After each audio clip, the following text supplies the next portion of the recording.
Bienvenue dans cette nouvelle analyse. Aujourd'hui, on va plonger dans l'histoire de Jinhua. Et honnêtement, c'est bien plus qu'un simple récit, c'est une étude de cas psychologique absolument fascinante. On va regarder de très près les mécanismes de la manipulation, la puissance incroyable de la résilience et la façon dont les connexions humaines réagissent face à un traumatisme. Il y a des histoires qui racontent juste des faits, et puis il y a celles qui nous montrent vraiment comment fonctionne l'esprit humain. Allez, c'est parti! Mais avant d'aller plus loin, arrêtons-nous sur cette phrase « Je veux que ton nom soit une promesse ». La promesse qu'un jour, ta douceur deviendra ta force. C'est le père de Jinhua qui lui a dit ça, et ça pose carrément le décor de tout ce qu'on va voir aujourd'hui. On a tellement l'habitude d'opposer la douceur à la force, comme si être doux, c'était forcément être une proie facile. Alors comment est-ce que cette profonde gentillesse réagit quand elle percute un traumatisme psychologique? C'est le grand paradoxe de notre exploration. Gardons bien cette idée en tête. La douceur comme véritable arme de résilience. Ce qui nous amène à notre première partie, le vide doré. Le succès comme une muraille et non comme un sommet. Plongeons-nous là-dedans pour bien comprendre l'état d'esprit de notre protagoniste avant que tout ne bascule. Car pour comprendre un piège, il faut comprendre le terrain. Le contraste est littéralement saisissant. D'un côté, on a la vie publique de Jinhua, une femme d'affaires partie de zéro qui a transformé un tout petit boui-bout au fond d'une ruelle en un immense empire gastronomique. Une milliardaire adulée, toujours entourée. Mais de l'autre, sa vie privée. Un vide extrêmement silencieux. Elle est engourdie, isolée. En fait, elle donne absolument tout aux autres, mais plus rien ne la touche vraiment. Ce succès massif est carrément devenu une muraille psychologique. Et c'est ça le truc. Sous cette armure de perfection, il y a une absence à elle-même qui la rend paradoxalement incroyablement vulnérable. On passe à la deuxième partie, l'illusion de l'amour, ou comment un prédateur identifie ce vide. C'est là qu'entre en scène Wayan, un journaliste brillant et très charismatique. Et on va vite comprendre que c'est un cas d'école sur la façon dont les manipulateurs repèrent et ciblent nos failles intérieures. Déconstruisons un peu sa méthode, parce que c'est effrayant de précision. Son approche initiale, ce n'est pas l'amour, c'est du calibrage pur et dur.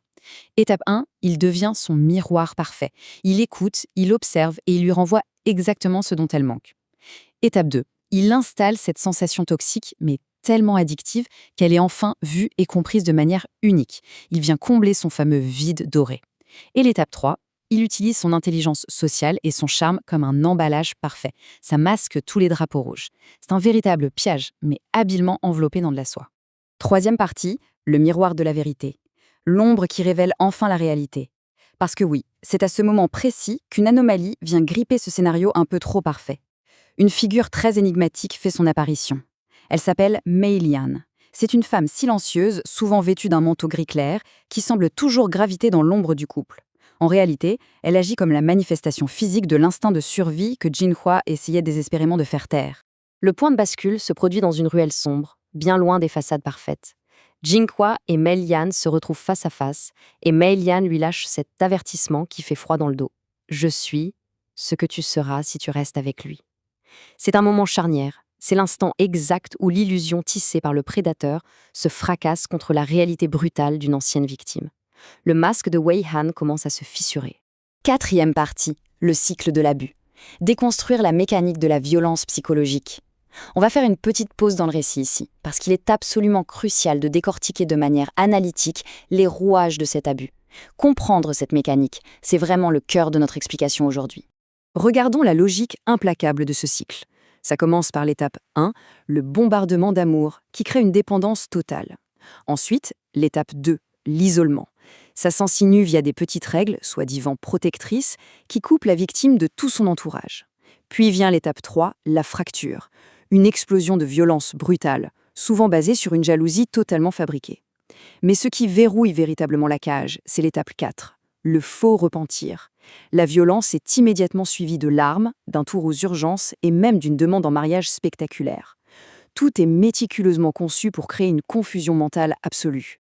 Alors, la question qu'on se pose forcément, pourquoi les individus les plus forts restent-ils dans les cages les plus sombres? C'est fondamental d'en parler pour briser les clichés. On a affaire à une dirigeante d'entreprise brillante qui gère des milliers de personnes. Pourquoi le silence après les coups? Eh bien la réponse, c'est la honte. Une honte muette, complètement paralysante. Quand on atteint ce niveau de succès, l'image devient un poids énorme à porter. Et c'est ce silence qui l'enferme dans son appartement, noyant son angoisse dans l'alcool, jusqu'au jour où Mei Lian force littéralement sa porte et brise ce cycle infernal par un simple acte de solidarité. Ce qui nous amène à la partie 5, chute publique et rédemption. L'utilisation d'une réputation comme une arme. Avec le soutien de Mi Lian, Jinghua trouve enfin la force de quitter Wei Han pour de bon. Sauf que la blessure narcissique chez cet homme est tellement profonde qu'elle déclenche une réaction en chaîne dévastatrice. Le cauchemar de la sphère privée va déborder avec une violence inouïe sur la place publique. Et ça illustre brillamment comment la plume d'un journaliste respecté peut se transformer en arme de destruction massive. Il orchestre une vraie campagne de dénigrement avec une précision quasi militaire. Des plaintes sanitaires anonymes, des témoignages d'employés complètement bidons, des photos truquées. Il instrumentalise l'indignation des réseaux sociaux. En l'espace de quelques heures, des inspections d'urgence lui tombent dessus, les restaurants ferment et le tribunal du web condamne l'empire de Jinghua sans la moindre preuve. Face à tout ça, une question émerge. Qui sauve la victime quand le monde entier se retourne contre elle? Comment survivre à une indignation artificielle et un lynchage d'une telle ampleur? C'est ici que la dynamique s'inverse de manière assez spectaculaire. Et encore une fois, c'est propulsé par l'entraide féminine et la force de la communauté. Le salut de Jinghua ne vient pas d'une armée d'avocats, non. Il vient de sa propre authenticité. Pendant que Mei Lian s'occupe de rassembler méthodiquement les vraies preuves, des milliers de clients réguliers et d'employés commencent à prendre la parole en ligne. Des décennies passées à offrir des repas aux sans-abri, à traiter chaque personne avec dignité, tout ça forme une vague de vérité organique, bien réelle, qui vient complètement balayer la calomnie. Le plan machiavélique de Wei Han s'effondre sous le poids de la réalité et il finit par ruiner sa propre carrière de façon définitive. Et nous voici à la partie 6, l'accord final. L'anatomie de l'altruisme pur et du sacrifice. Wei Han est publiquement déchu, son masque est ondé. Privé de toutes ses armes sociales, il opte pour la vengeance physique pure et dure. Il engage des voyous pour coincer Jinghua et Mei Lian à la sortie d'une réunion tardive. L'attaque dans cette ruelle sombre est d'une violence implacable. 3 hommes, des barres de fer.